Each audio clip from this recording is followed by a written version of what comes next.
This is from Maria Valtorta's The Poem of the Man God, Volume 4, Episode 510, Among the Ruins of a Destroyed Village. It was written on the 12th of October, 1946. I do not know in which place is Jesus. He is certainly in the mountains, in a place deserted after it was destroyed either by a cataclysm or by active war. And I would say that the latter is the more likely cause, because the ruins of the houses show signs of fire in the ceilings, protected from rain, and still visible through the tangle of bramble, ivy, and other creepers and parasitic plants which have grown everywhere. The broad, hairy leaves of a plant, whose name I do not know, although I have seen it also in Italy, cover a large ruin which looks like a steep hill.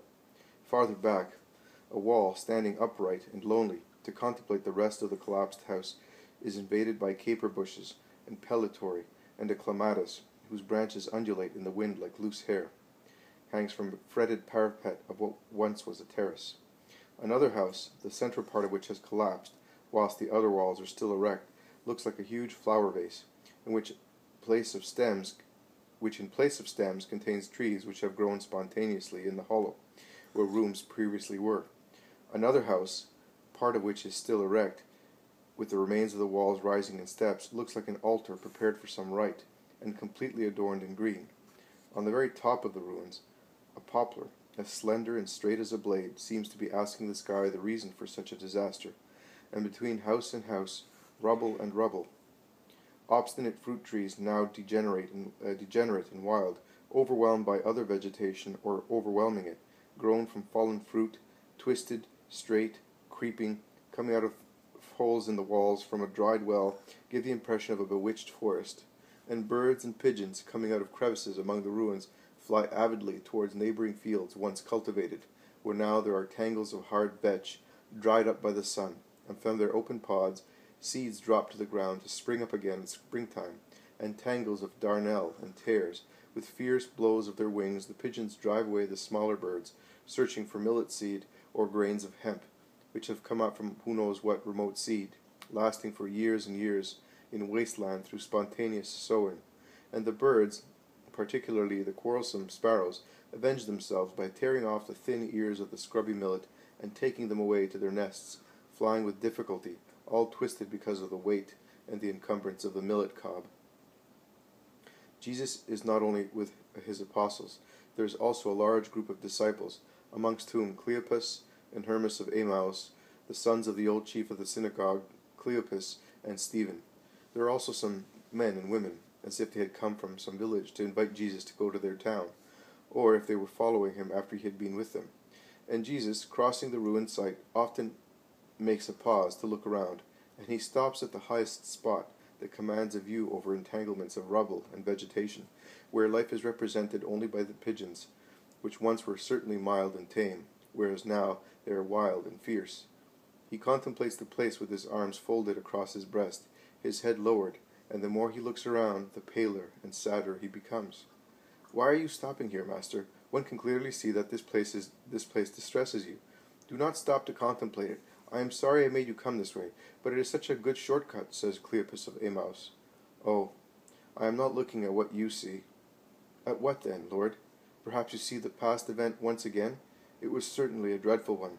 That is the system of Rome," says the other man from Emmaus. "And that should make one think. See, there was a town here. It was not a large one, but it was beautiful. It consisted more of luxury houses than of humble ones. And these places, which are now wild forests, belonged to rich people. And these fields, now sterile and covered with bramble, darnel, and nettles, were also the property of rich people. They were then rich orchards and fields full of crops, and the houses were beautiful, with gardens full of flowers and wells and fountains, where pigeons bathed and children played. All the inhabitants of this place were happy, but happiness did not make them just. They forgot the Lord and his words. And this is the result. No more houses, no flowers, no fountains, no crops, no fruits. Only the pigeons are left. And they are no longer as happy as they used to be. And in place of the golden corn and the cumin of which they were so greedy, they now fight to have a little coarse vetch or bitter darnel, and they feast when they find an ear of barley, which has come up among the thorns. And as I look, I do not even see the pigeons any more, but faces and faces, many of which are not yet born, and I see ruins and ruins. Bramble and wild grapes and vetch cover the land of our fatherland, and all that happens because we did not want to accept the Lord. I can hear exhausted children weep, as they are more unhappy than these birds, for which God still provides the minimum assistance to survive, whereas these babies will be destitute of all help, struck by the general punishment, languishing on the dry breasts of their mothers, who will be dying of starvation and sorrow and indefinable fear. And I can hear the mothers wailing over their children who died of starvation on their breasts, and the cries of wives deprived of their husbands, and the laments of virgins captured for the pleasure of winners, and the lamentations of men destined to imprisonment after experiencing all dishonor in war, and of old men who lived so long as to see the prophecy of Daniel accomplished. And I hear the untiring voice of Isaiah in the breath of this wind, among the ruins, and the wailing of the pigeons among the rubble. With uncouth words, in a foreign language, the Lord will speak to this people to whom he said, Here is my rest. Let the weary rest. This is my relief. But they would not listen. No, they would not listen. And the Lord cannot find rest among his people. The tired one, who became tired, traveling all over its countryside to teach, cure, convert, and comfort, does not find rest, but persecution. He does not find relief, but snares and treason. The Son is the one with the Father. And if the truth taught you that also a cup of water given to a man will be rewarded, because each act of mercy done to a brother is done to God himself, what will the punishment be for those who refuse the Son of Man, even a stone of the road upon which he may rest his head, and the mountain spring which gushes through the bounty of the Creator, and the fruit forgotten on a branch because it was diseased or unripe, and the ear contended with pigeons, and have already prepared the noose to throttle the air in his throat, and thus take his life. O miserable Israel, who have lost justice and the mercy of God. Here is once again the voice of Isaiah in the evening breeze, more dreadful than the cry of the bird of death, almost as dreadful as the voice that resounded in the earthly garden to condemn the two culprits. And, oh, what a terrible thing, the voice of the prophet is not joined to the promise of forgiveness as it was then. No, there is no forgiveness for the mockers of God, for those who say, We have formed an alliance with death, we have made an agreement with hell. When the destructive whip goes by, it will not catch us, for we have set our hopes on falsehood, and we are protected by it, for it is powerful. And here is Isaiah, who repeats what he heard from the Lord. I will lay a precious select cornerstone as the foundation of Zion, and I will make justice the measure, and integrity the plumb line, and hail will sweep away the hope in falsehood, and floods will overwhelm the shelter. Your covenant with death will be broken, and your pact with hell will be annulled. When the destructive whip goes by, it will crush you. Each time it goes by, it will seize you, and punishments only will make you understand the lesson. Miserable Israel! Israel will be like these fields where only arid vetch and bitter darnel persist, and where there is no more corn.